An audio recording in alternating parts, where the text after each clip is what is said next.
it's the Pennsylvania Hitman, the most thugged out gangster in all of MMA and Brazilian Jiu-Jitsu. And if you don't know, you better ask somebody. If you're new here, thanks for dropping in. I sure hope you'll subscribe, stick around, and hear some shit I have to say. If you're already a subscriber, you already know you my dogs. Alright guys, it's question and answer time. I love the questions you guys ask me. Some of them are really, really good. Some of them are super funny. And I'm super happy that I'm getting a bunch of people to participate in this question and answer thing. Alright, so my first question. First question was asked by Robert Garcia Ferreter.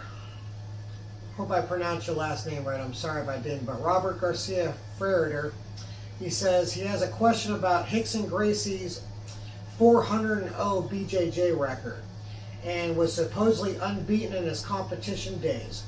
So his question is, do you believe it? Do you feel that the skill and accomplishments of a lot of the pioneers of Brazilian Jiu-Jitsu have been sensationalized and records padded to give an almost godlike appeal throughout the sport? How do you think these old school cats like Libero, Arona, Rickson, Hoist, etc. will fare against the modern athletes like Buchecha, Ryan, Craig Jones, and the Maya brothers? Is it just a facade, or were these legends as great as they are made out to be? About Rickson Gracie's 400-0 record. I thought I heard that was an NHB Valet Tudo record. If he's saying he's 400-0 in Valet Tudo or NHB MMA fights, I don't believe it at all whatsoever. Rickson avoided a lot of fights, said he wanted more money. I believe that was one of the reasons why he didn't fight in the UFC, because he wasn't offered like $1 million. And it just seems like he really did a good job of trying to avoid fighting super tough guys in MMA. Back then, who were the super tough guys. If that 400-0 record is a BJJ record, I believe it. It's pretty much already been stated by all the Gracie family that he was the king of the family. He was the best one. It seems like he really didn't compete a whole lot, that at least that's on record. And the guys that I've seen him compete against on video weren't considered to be very good guys, but I'm gonna take the family's word for it, and I'm gonna assume that he was definitely as good as he claimed to be. So if it's just a grappling record, I'm gonna believe it for sure. And let's see, he said, do I feel that the skill and accomplishments of the pioneers of Brazilian Jiu-Jitsu have been sensationalized and records padded to give an almost godlike appeal throughout the sport? I think that they had a godlike appeal because not a lot of people really knew what Jiu-Jitsu was. I believe the Gracies hid a lot of the techniques from people and just kind of said, oh, I'm going to teach you this, and kind of really didn't teach them right, and they had to kind of fill in the blanks. I think they kept a lot of the stuff secret, and that's why they had that godlike appeal, because they were just that good. Like, their whole family was involved in it, and you know, they were really the creators of it. So I believe that back then they were that good for sure compared to everyone else. I believe they were, in those days, I believe that they were godlike. I mean, when I learned jiu-jitsu and I got to probably like a blue belt level, if I grappled anybody, even with a really good wrestling background, you know, a tough person that didn't know anything about it at all, I literally could play with them like I was taking candy from a baby. So I do believe that you do have almost godlike skills when you compare it to people that don't have any skills at all. So I think you definitely. I mean, I feel like when I get in a street fight out there, if someone isn't trained, it's the easiest fight in the world. It's literally like playing with a baby. So it is super easy to beat someone up and tool them if they don't know anything. So it makes you feel like you are godlike compared to someone that doesn't have any training. And then he also wanted to know if I thought the old school cats would how they would fare against the modern grapplers of today, you know, like Craig Jones, Gordon Ryan and stuff. if those old school cats could hang with these new school cats, that would make jiu-jitsu look bad, okay? There's no way these old school guys can compare to the new school guys. No comparison. The new school guys would destroy them. And that's a good thing. That's something that everyone should be proud about, because the art is transforming, it's progressing, it's getting better. Every day jiu-jitsu becomes better and better and better. Just when you think, God, what else can there be? Like, there's no way that this has got to be all there is to it. Someone will come out with some new stuff. It's amazing how it just keeps getting better and better and better. So if something is good, like, just like, you know what I mean?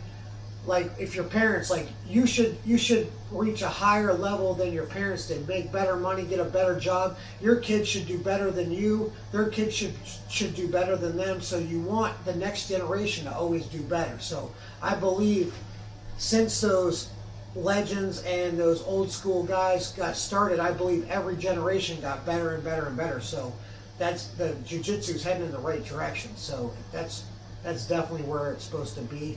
And those guys should be better. Those guys should destroy them dudes right now, and I think that they would. All right, so that was that question.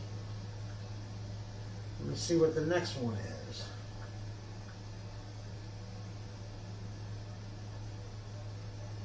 All right. Carl Johnson asked me, what was the craziest submission I've ever pulled off in any fight or jiu-jitsu match? And then I believe he said, and what's the craziest one I've been caught in? I'm going to actually post the video of both of those, actually. The craziest submission I ever pulled off was against, oh God, I can't even stand the dude. I'm terrible at names. The CT's probably kicking in, but what the hell is that fucker's name? I don't like his ass. But he's from Pittsburgh. He's a little midget fucker. Once I see the video, I'll be like, yeah, that was that son of a bitch. But I believe he was a brown belt at the time. We both were brown belts. And this match was down in Pittsburgh. He thinks he's super good, man. He thinks he's way better than me. And we had a long match. I was going for crazy submissions on him. And I literally did this match. He came to my gym one time and we grappled and he got the better of me. And then I just happened to be going down to like the Cincinnati, Ohio area, and I got a private with the instructor I was with back then called John Stutzman, and he fixed a lot of mistakes that I was making at brown belt, and really taught me some stuff I was doing wrong. I was always driving in, and I got to keep my weight over, center my gravity over better. I was always driving in because I was a wrestler, so he was trying to fix that. So when I grappled this dude, he was sitting on his butt playing the butt guard, and I always did this thing in class where I went like this, and I did that to him in the match, and he started chuckling, and then I jumped while he was seated, and I flying triangled him right from while he was in the seated position. So I was standing up kind of like I was going to pass his guard. I went like this in front of my face, and then I jumped, grabbed his head, and I flying triangled him. It's the only flying triangle I ever pulled off. I've never even practiced the move, and I just went for it, and I pulled it off right then and there. God, the craziest submission I ever got caught in, I was grappling no-gi in the Grapplers Quest in Columbus, Ohio, when it was in Columbus, Ohio. Went against this, I was a purple belt at the time. Went against this super duper good purple belt. He was a beast. And I was inside his guard, and he went to hip bump me. So that's kind of like when you post your hand, you come up and you put your arm over his shoulder and you drive off the foot and you hip into him. Well, he pushed me back, and I tried to catch myself, and I posted my hand so I wouldn't fall backwards, and I pushed forward. And when I pushed forward, he threw me in this triangle choke. And I knew it was pretty tight, so I was worried about it. So I wrapped his leg, or I hugged his leg so I could try to keep him from getting perpendicular. And he hit this nice counter I never saw before, but he switched to a reverse triangle, which you'll see in the video. And that wasn't choking me out, so I would have lasted. But what he did was he took his free fist.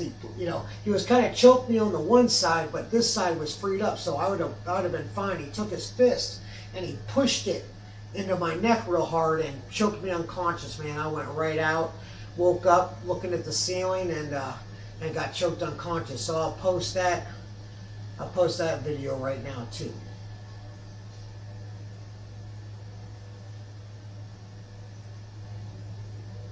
All right, the next question. Next question was from Jake Timko. He said, what advice would you say to someone who is having trouble adopting new styles and habits by new coaches from what you were taught religiously by your previous coach, BJJ and boxing? Have you done it before, and what do you think helped the most? That's a super good question, and man, that's a tough question. Man, that one is really hard. I really had to think about this one for a minute, because you want to handle that situation right. And the one thing which is cool about jiu-jitsu, why jiu-jitsu is an art, is I can do a technique one way, you can do a technique another way, and they both will work. And each person is going to think his way is better because that's what he does to do the technique, whether it be a mount escape, some sort of arm bar. You know, everything in jiu-jitsu, the mechanics are basically the same. So the mechanics are definitely fundamental. So if this coach is telling you something that that is wrong as far as the fundamentals, the fundamentals are always the same no matter who's teaching you. You know, the fundamentals and the leverage points and stuff are all exactly the same. So it kind of depends. He might be changing it up a little bit. If you really feel like this coach is wrong, you don't want to argue with him or debate about it. Check out some other gyms. Don't say anything. I would just suggest probably checking out some other gyms, maybe trying out some classes somewhere else, and maybe this previous instructor you just didn't gel with, and go find an instructor that you gel with a little better, or try it his way for a little bit, and maybe you'll like it a little bit, and maybe you can blend the two together. Try that. If the instructor is really persistent on you doing it his way, and you really feel like you'd rather do it the other way, then I would drill it the way he wants you to do it, and then when I live grappled, I would just do it the way I want to do it, is what I would suggest. Or the third option is you could kind of talk to be like, look, I've been doing it this way for so long, I really feel comfortable doing it this way. Like, is it really a big deal if I do it my way? And you got to kind of judge the instructor before you do that one. If you think the guy would be a dick and he wouldn't take to having that conversation really well, then definitely don't have that discussion with him. You might offend him, you might get him mad or something, his ego might get involved or something, especially if you said you learned it from someone else and you really like that way of doing it.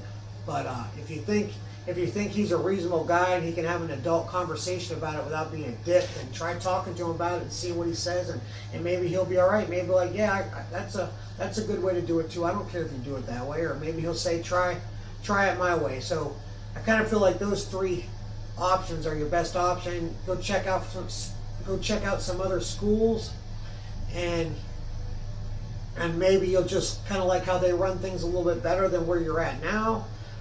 Or second option is drill it the way the coach wants you to do it, and then when you live grapple, just do it your way.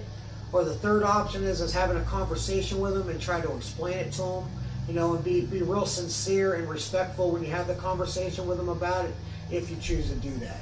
So that's what I would suggest. That's a tough one, because that kind of puts you in a pickle with between instructors. So I hope that helps. Good luck with that. And if you try one of those things, message me, let me know. I'm kind of curious to see how it worked out for you, and I hope my advice helps you. All right, next question is from Jeff Reese from Scranton, Pennsylvania. He said, during your visit to Scranton, on a scale of 9 to 10, how impressed were you by my George Clooney good looks? Well, Jeff, I visited Jeff's school. I drove semi truck over the road, and I used to bring my gear with me. So if I was in an area and I was stopping at a time where I thought I could maybe Uber to a jiu-jitsu gym, or I could park my truck and walk across the street or something, I would go to a jiu-jitsu gym. I'm a black belt. When I went and visited Jeff's school, Jeff's a black belt. He has his own school in Scranton, Pennsylvania. His name is Jeff Reese. If you're ever in Scranton or the surrounding area, I highly recommend you guys go train with him. I believe he just opened up a new location that's bigger and better than the spot I was at. So super clean facility, very nice. No, without being gay, I believe Jeff is a good-looking guy.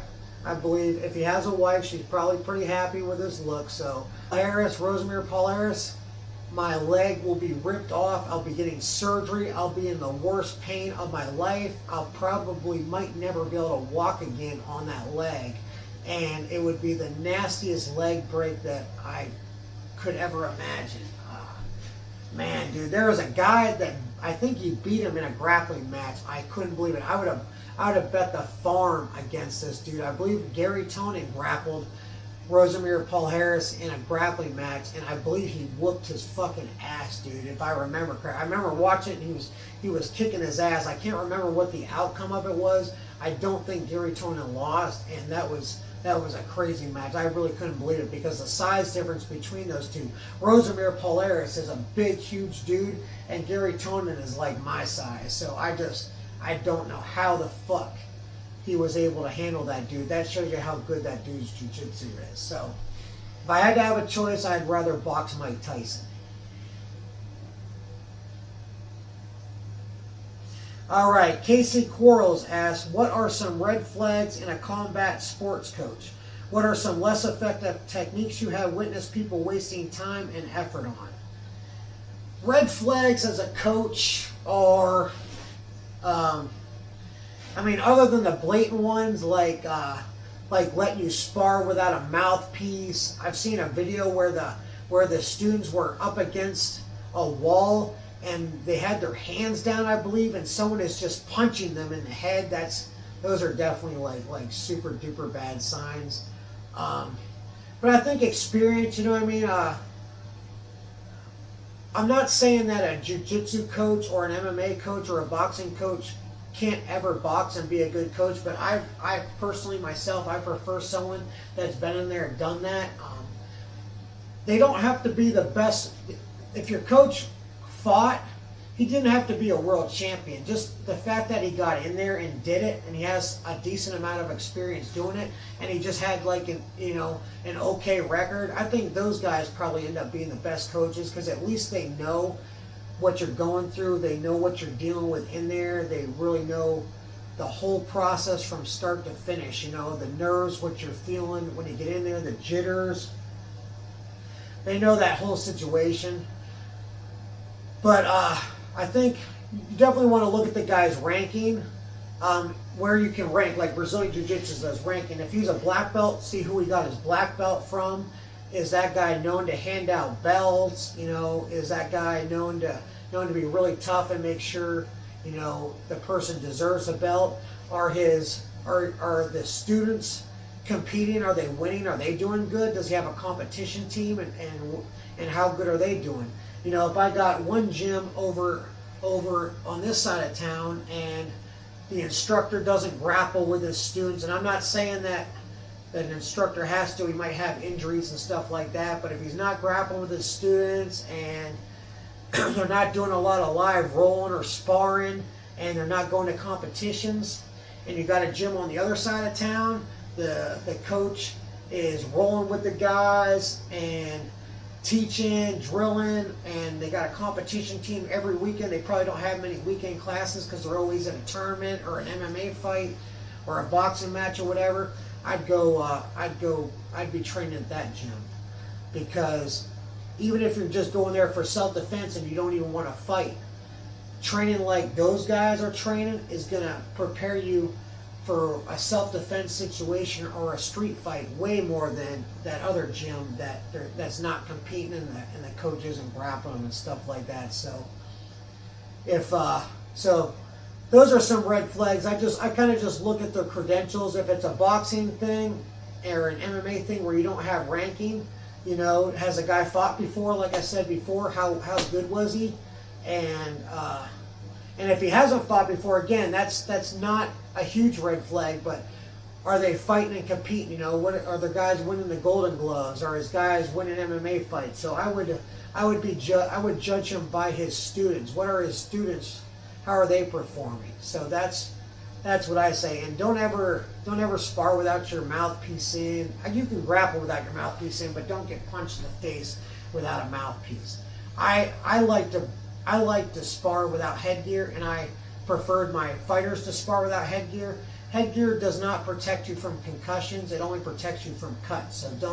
So don't let that kid you. So if you see people sparring without headgear, that's really not a big deal. I didn't put too much effort into making my guys wear headgear because they don't fight with headgear anyways. And you know, just watch the class for a little bit and see how it goes, you know what I mean, and get a good feel for the instructor. And if you think you got a good vibe with him, then that's good. But just check out his credentials and really what his students are doing, because he's teaching his students. So his students are a byproduct of him. If his students are good, then he's probably a good teacher. So, but don't be sparring. I wanted to add too is if you're going somewhere and they're constantly sparring, where you're sparring like multiple times a week, I don't think you should spar more than once a week. And that's my opinion from having CTE and dealing with CTE myself and having a lot of concussions. I used to have my guys spar once a week, if that. And I've had people leave my gym because they wanted to do more sparring. But, you know, when they left, I paid attention to those guys, and those guys didn't do as good in tournaments and fights as my guys were doing. And my guys were only sparring once a week if we were lucky. Might be even every 2 weeks. So, you know, that's probably what some red flags that I would recommend is watch for some stuff like that.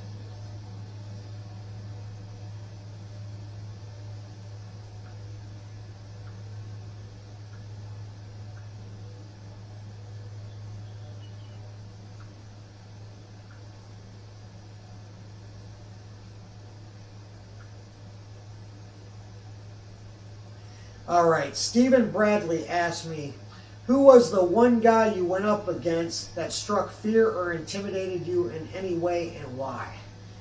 Oh man, I've been scared in a lot of fights, but the scariest I've ever been, and I won the fight. It was crazy. I was fighting for the world title. His name was I think it was Stefan. No, it was like, what was his name? Oh my God, I'm terrible with names. It was something Bonner.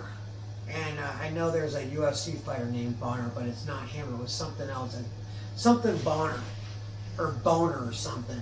And I was a last minute replacement for a world title fight. So this is when I won the world title at 135 pounds. It was in Toledo, Ohio for a fight promotion called the Fight Zone. They fought in a huge venue, man. It was huge. And they would have people from Brazil, different countries come there and fight. So I believe that this was a legitimate title back then. The UFC, the lowest weight class they had at that time was 155. So I couldn't fight I couldn't fight in the UFC. I was too small. And I filled in. I fought at 135 pounds. I was scared of this guy because I heard he put a guy in the hospital that beat me. Okay? I don't want to say the guy's name just in case the hospital thing is a lie, because the guy that beat me is super tough. His name was Travis. I'll say that. And this guy that I'm fighting beat this guy Travis. I heard it was in like 30 seconds, maybe like 45 seconds. It was super quick, and I heard the guy got sent to the hospital. And this guy that he beat and sent to the hospital, like beat me in like 30 seconds. I punched him and I took him down and he armbarred me like super quick, man. It sucked. I drove to Evansville, Indiana to fight him, and he armbarred me in fucking 30 seconds, and I was pissed. Oh, it sucks to lose by armbar because it's not even like you're beat up, and I don't even think he hit me. It was terrible. But this dude I'm fighting beat that guy in, less than a minute, and hospitalized him from what I was told. So I was like, that was scary. You know, you always think, you know, fighter calculations, fighter math sometimes doesn't add up. Well, this guy beat me. Now I'm fighting that guy. He should probably be able to beat me too. And sometimes that doesn't work. So, and then he was in the back. You know, he was just like giving me mean looks, and he was putting on a show right before we fought. He had his gloves on and everything, and he's listening to his music, and he's pacing back and forth. And he's just looking real aggressive, looking at me, and oh man, it just got to me, man. For some reason, I fucking hate that it got to me, because I'm normally not intimidated by anybody, but this guy scared the fuck out of me because he beat that guy that beat me. Luckily, my quarterman, George Pfeiffer, walked over and fucked with him a little bit and had the doctors recheck his hand wraps, trying to fuck with him and get in his head a little bit, saying that he wrapped his hands wrong and he's got tape on his knuckles, and just fucked with him and tried to get in his head a little bit, because I think my buddy George knew that he was getting in my head, so he went there to try to do it to that guy back. So, huge arena. I mean, there was probably, I don't know, man, 2,000 people in this place. And I walk out, and this is actually probably the greatest moment in my fight career too. Is people were holding signs up that said "Fuck Swift," like cardboard signs with black marker, white cardboard with black marker that said "Fuck Swift," and they were calling me names and shit. I thought that was the coolest shit ever. Someone really like spent time to go buy some big cardboard and make a sign to bring it to the fight to tell me to go fuck myself. So that was super duper cool. So I'm in the cage, and it was a square cage, which was really tough to fight in too, man. So it was an uncomfortable cage, and you know, when he comes out, he's got this crazy fucking like mohawk haircut, and he just looks mean as shit.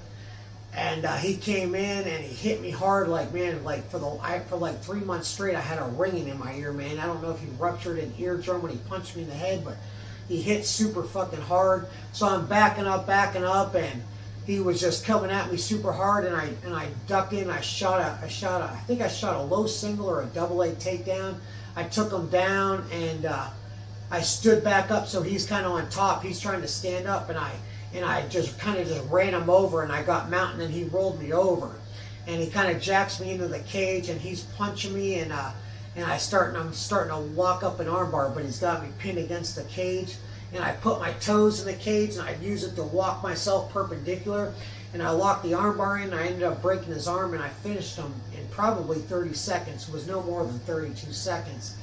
Fractured his arm, and I don't believe he ever fought again. I think the arm was so damaged that he quit fighting, and I won that world title. But I was scared shitless, super scared and intimidated, and I overcame it, and I won the fight and got the job done.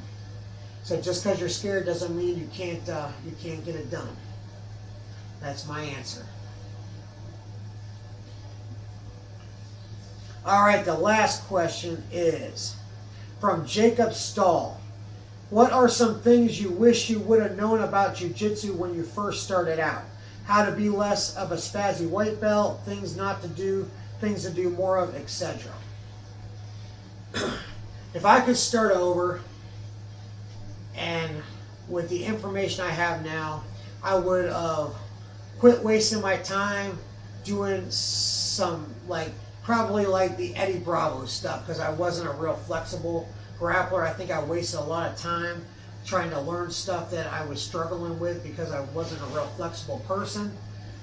And I would just concentrate on the basics, okay? And I'm sure this is everything your instructor has told you, and I'm just going to reiterate it, but the basics, man, the basics.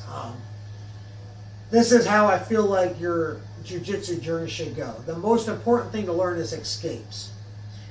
This is how I look at it. If you can escape everything, you can never be beat, because you can escape everything. You can't be stopped if you can escape every single position. So that's what you should concentrate on, is escapes.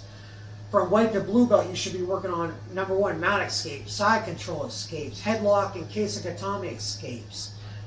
Then after you get those escapes down, then you want to learn moves from guard and passing guard. So escapes is the most important thing. Not saying you shouldn't work on the fun stuff, but if you're a beginner, work on escapes most importantly. The next thing, after you got a good understanding of the basics and you can escape every position in a live grappling situation with good people, then the next thing you want to work on is your positional dominance. You already can escape every single position, okay? But if you can't positionally dominate them, you're never going to be able to finish them, because if every time you escape and you get to a good position and then they escape and then they put you back into a bad position and you're just continually escaping. So the next thing you want to work on is positional dominance. Learn how to dominate someone from mount. Get the hooks in, you know what I mean? Use high mount. You know, pick up on their head so they can't bridge as good. Positional dominance from side control. You know, from hold downs 1, 2, 3, and 4. And I know your instructor, so I know he knows. I know he explains that holds downs 1, 2, 3, and 4. You know, learn how to maintain your side control position. Learn how to dominate inside the guard. Learn how to dominate on your back from the guard, breaking posture. You know, getting good positions and setting submissions up. So, escapes, positional dominance. If you can escape everything, you can't ever lose. But if you don't know how to positionally dominate someone, you also can't ever submit them either, because as soon as you dominate them, get them in a position where you can be dominant, they escape. So escapes are most important, positional dominance. Then, last but not least, work on submissions, okay? You can escape everything. You can escape all the positions fluently, piece of cake. Now you can hold them down. Now your positional dominance is on point. Now that you can hold them down, now you have time to work on a submission and lock them up in a submission. So, and I'm not saying not to work on the fun stuff, man. I used to work on flying arm bars. I pulled off a whole shit ton of them in class. You know, I would do flying arm bars, crazy ass leg locks. You know, jiu-jitsu is fun. Make jiu-jitsu fun. But to get better, work on positional, work on escapes, positional dominance, and then just hone in on your submissions. And really just stick to the basics. I'm not saying don't do any fun stuff and things like that, but the older you get, the slower you're gonna get. You're not gonna move as good as you used to. If you really want jiu-jitsu skill that'll last you a lifetime, basics is where it's at.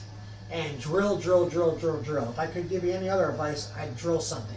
Let me tell you something. Roy Harris taught me that, you know, he would use an example like, okay, like do an arm bar. Okay, then I'd do an arm bar. He's like, okay, that wasn't bad, but do you need to tighten this up, and tighten this up? Before I see you next time, I want you to do 500 arm bars, okay? And maybe that was when I was seeing him a month later, okay? So I want you to do 500 arm bars this month. I want you to do that same arm bar. I want you to do it 500 times.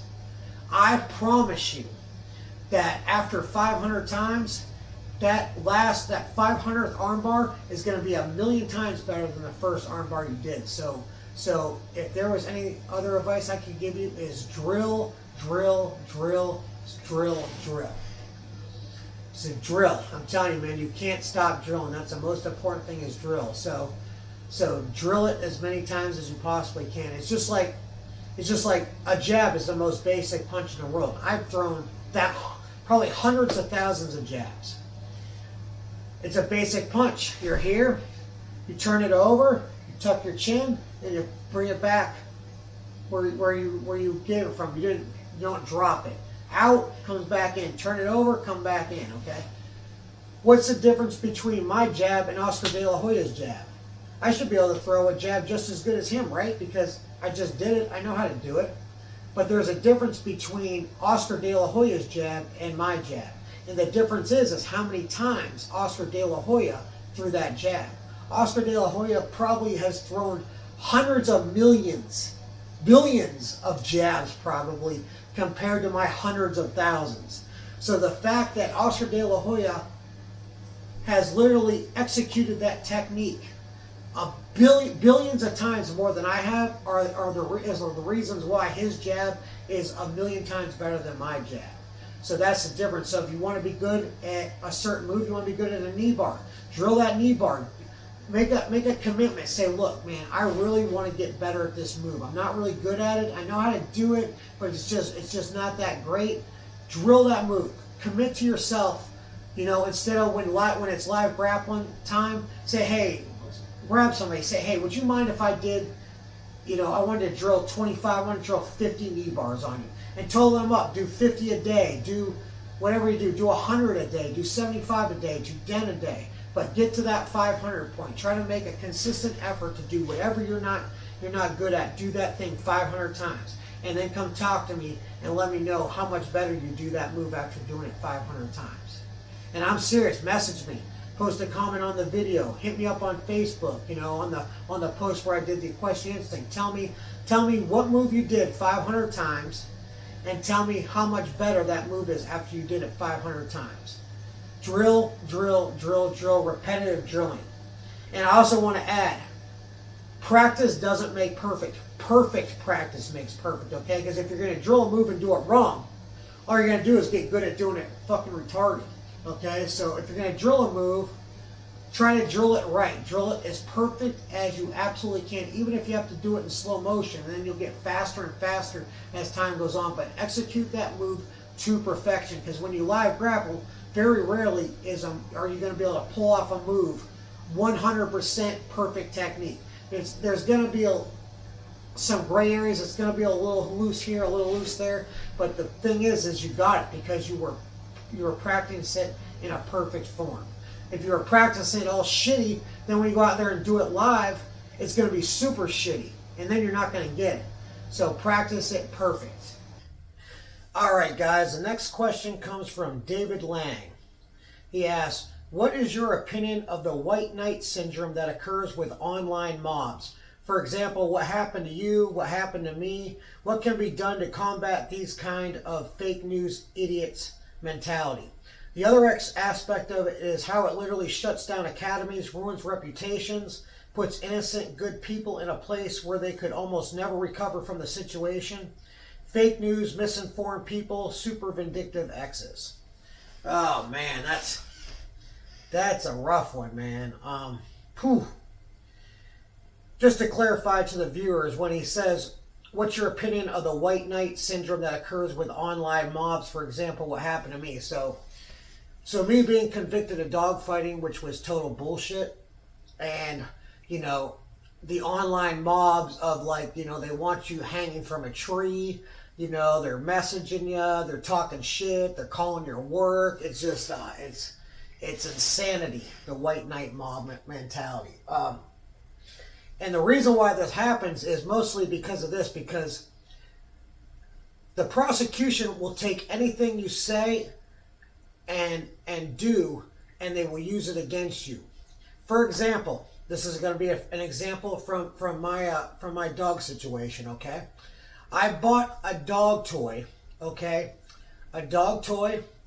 I'm not going to be specific about this toy because my case is still being appealed. So there's some stuff I can talk about, but I can't talk about it because they'll use it against you. Okay, I bought a dog toy from Tractor Supply. Okay, a dog toy. They used it in my trial to say that I used that dog toy to train my dogs to fight. I was not convicted, and this is the other misconception about everything. Everyone thinks that I was convicted of actually fighting dogs. I was convicted of and wrongly convicted of training my dogs for the purpose of fighting, which doesn't make any sense, because if you never actually caught me actually fighting them, I could be training them for any purpose that's legal, right? That would be like me training Brazilian Jiu-Jitsu, training a school of people in Brazilian Jiu-Jitsu, and we all get arrested because we're training to go out and commit murders and kill people and harm people. Well, yeah, I mean, I could be training to do that, right? I could be training for 20 years in Brazilian Jiu-Jitsu or 22 years in Brazilian Jiu-Jitsu for the sole purpose of becoming a real-life ninja and going and killing somebody. But I could be training Jiu-Jitsu because I'm doing a whole hell of a lot of other things that that pertain to training jiu-jitsu. Okay, so they'll take something as simple and innocent and they will twist it. They will twist it. They don't care.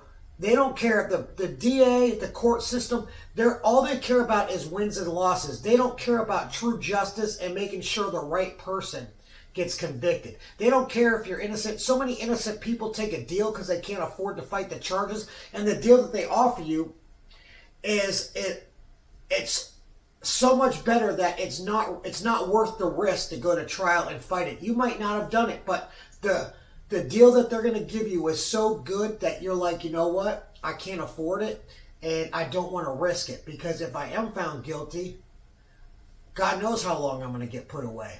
So I'm just going to take the deal and do my probation and pay these fines and move on, and I'm going to be mad as fuck. And the other thing is the reason why this mob mentality happens is because the defense, they don't talk to the cameras. You know, they don't talk, don't answer questions. You're always told don't talk, don't answer questions, blah, blah, blah. But the prosecution, the whole time, they're running their fucking mouths, and telling all kinds of bullshit lies, saying whatever the fuck they want. And all the shit that they say never gets brought into court. It's all fucking lies. 90% of what you read about me online is a fucking lie, a bold-faced lie, and I can prove all of it. And shit's about to hit the fan because I really think I'm going to win this appeal. So, that's how that mentality happens. How you deal with it, that's probably different between different individuals. I'll tell you about my situation just from my experiences, man. It hit me hard. Like I usually don't give a fuck. Like, you know, if people don't like me, if people like me, it's like, whatever, fuck you, I don't give a fuck, I don't even fucking know your ass, motherfucker. But when my shit happened, it just the news went all over the world, man. It was just insane, man. I felt alone. I didn't have my dogs, and my dogs were, I mean, I love my dogs, you know what I mean? So, it's, yeah, I'm sorry. It's kind of tough talking about my dogs, I'm sorry, but I love my dogs, so, it's tough. So I felt alone. You know what I mean? You're hurt. Like your world just turns upside down when something like that happens. So after you just take a few days, you got to handle your business. You know you got to bail out of jail. You know you get back home. You lose your job, and you gotta set all the bullshit that's going on with the legal aspect of it. You gotta set all that to the side, and you got to turn your situation around. So I focused on. I got a job within a week, I think, paying more money than the job I got fired from, which is fucking hilarious. So I focused on. The most important thing is I gotta pay my bills. I gotta get a job. I just lost my job unexpectedly. I was living paycheck to paycheck. I got to get a job. I got one in half a week. You know, that's the most important thing. You got to get money to pay your bills, pay your legal fees, and then you just got to work out the rest of it on your own. Once you kind of get through the fog of it initially happening, I just, I was like, you know what? Fuck it, dude. I'm just going to embrace being the heel, and I'll talk shit. You know what I mean? You want to say some stupid shit? You want to message me some stupid shit? Motherfucker, where you want to go, I'll meet you and fight me. You know what I mean? Everyone said, oh, fucking, everyone's like, oh, he hurt animals, he did this, he did that, man, I'd fucking kill him, I'd do this, I'd string him up, here I am, dude, typing right on my phone, right on the computer, dope, I'm right here, dude, you want my address? Here's my address. Oh, I'm right down the street from here, you want to meet me there? A couple people actually literally told me to come meet them, and I was in some groups in Erie. There was some, like, I can't remember what the name of the groups were, but there were groups, and they were talking shit. And the one dude said, "I'm at this convenience store getting gas. I'm in a gray Jeep or something like that." He said a Jeep Cherokee or something. I said. He said, come down here and I'll beat your ass. I was like, oh, bet. I threw my fucking shoes on. I fucking flew out the fucking door. Didn't tell him I was coming there yet. I acted like I was stolen. I was like, I would say stuff like, oh, you're talking shit. Shut the fuck up. You ain't really there, blah, blah, blah. And he kept saying I'm there. Meanwhile, while I'm talking to him, I'm on my way to that fucking gas station. I get to that gas station. I was like, I'll be right there. And he said, okay, I'm waiting. And then there was no silver Jeep or whatever the hell color Jeep he said he was in. I think he said he was in a Jeep. I took pictures of the entire parking lot at this gas station. And then I posted, I was like, that's funny, motherfucker, because I'm at that gas station right now and you ain't nowhere to be found. And I posted pictures, and then all of a sudden I got booted out of the group. So as soon as I called his ass on his fucking bullshit, bam, they kicked me out. So I like to fight. So you keep talking shit, I'm just gonna fucking say shit to irritate you. I'm gonna do shit to fucking irritate your ass. I'm just gonna embrace the heel. And I think it's good to talk. And I've talked a little bit. And I really think that the more you talk, people tell you not to talk, but I kind of feel like you can talk, but you just got to be careful on what you say and how you talk. So you got to be smart about it. Not everyone is probably smart enough to talk, and they probably should keep their mouth shut. That's probably the best thing. But I'm a professional at running my mouth. I've been running my mouth since I fucking came out the womb. So I talk shit. And that's all I freaking do. And so I think I'm just kind of smart how I talk shit. And I'm careful how I talk shit. And I've just been trying to get information out there. I'd talk to people and I'd explain it to them. I'd like, look, if it said this, it said that, here's the common sense of that. This is why this is bullshit. And eventually I'm going to tell more of that story. I just got to wait for the right time. I'm going to spill the beans on everything, man. I got interviews that they did with the Anna Shelter that I'm going to show where they lied on the stand about me. I got all kinds of evidence that I'm going to put out there, and I'm going to let you guys decide on what you think about it. But I'm going to tell my story. You only heard one side of the story. Now you got to hear the other side of the story. So you just got to keep telling people and telling people your side of the story, and they got to decide to believe it or not. But we all know that in life, you only have, I mean, man, you're lucky if you can count 5 really good friends you have in reality. So to an extent, being in a situation like I was in and having a bunch of people hate me and not want to talk to me, I kind of feel like, you know what, the trash took itself out. So it actually works out good because you never liked me anyways. I didn't know that. So now I only got to deal with people that truly like me, because the only people that are going to deal with me are people that believe me and support me. So it's actually, to an extent, and believe me, and I miss my dogs to death, and I would do anything to get them back. But at the same time, this in a way made my life better, because you know what? Now I don't got to deal with a bunch of fucking idiots that just pretend to like me. So that's. And this old Italian mafia dude told me one time, he's passed away now, so rest in peace. But this guy told me, he said, you know what? Something good always comes out of something bad. No matter how bad it is, you can find something good that comes out of something bad. So no matter what happens to you, something good will always come out of something bad. It might not be, you might rather not have that bad thing happen, but there is going to be, no matter how small it is, something good will come out of something bad happening. So that's how I feel about that. As far as it, affecting, I think you said, shuts down academies, ruins reputations, puts innocent good people in a place where they could almost never recover from the situation. That's unfortunately the casualties of innocent people being found guilty and being accused of things that they didn't do. You're not innocent till proven guilty. You're guilty till proven innocent. And I kind of feel like everything happens in life for a reason.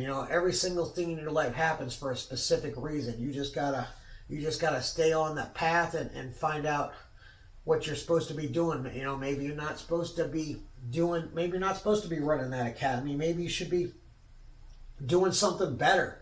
Maybe you should be doing something greater than what you were doing before. But you gotta stay positive. You gotta stay positive. It's important not to get sucked into that super negativity stuff, man. It can consume you bad, man. It's terrible. I'm gonna be honest with you on this, man. And like, I cry a minimum, hysterically cry minimum once a week about my dogs. You know, I'll look at my picture. I have hundreds of pictures in my phone, hundreds of pictures of my dogs in my phone, and they show up on your Facebook memories, and it's hard seeing those pictures. You know what I mean? But you gotta stay positive, and you don't want to forget those bad things, because you gotta remember those bad things is what makes you who you are, and that's what makes you a stronger person. So that's the best advice I can give you on that, man. You know, I hope it works out for you, and that's all I can say about that. Next question. Next question is from Justin White. He says he wants to know what the best submission is for a street fight. If there was any submissions I think someone should learn that's most important, that you're going to use the most in a street fight, I'd have to say it's the guillotine and a rear naked choke. Because every time, and I'm just talking about people in general, people as soon as they get knocked down or you take them down, they turn on their stomach to stand up, and you want to get them hooks in and put the rear naked choke in every single time. And then the other aspect is most fights go to the ground. Not all of them, but usually if they don't go to the ground, it probably really wasn't much of a fight. But most fights go to the ground. There's always exceptions to the rules. And if someone's going to get you down, they're most likely ducking and going in for a takedown, and that's where you'd want to hit the guillotine choke. I prefer you try to do the guillotine choke standing up in a street fight, just because of the cement. You don't know what's behind. You don't want to hit your head on something when you fall down. So it's better if you can hit it standing up. But if you do go down, you know what I mean, that's going to knock them unconscious pretty quick. So in my opinion, the best two submissions are the rear naked choke and the guillotine choke. All right, guys, that wraps up the question and answer. Very good question and answer, guys. Man, it was you guys asked some good questions, some funny questions, like that chicken wing one was hilarious, and that one Dave asked was really good. A bunch of good questions you guys asked, man. Thank you for participating, and look for the next time I do a question and answer. Hope you guys enjoy it.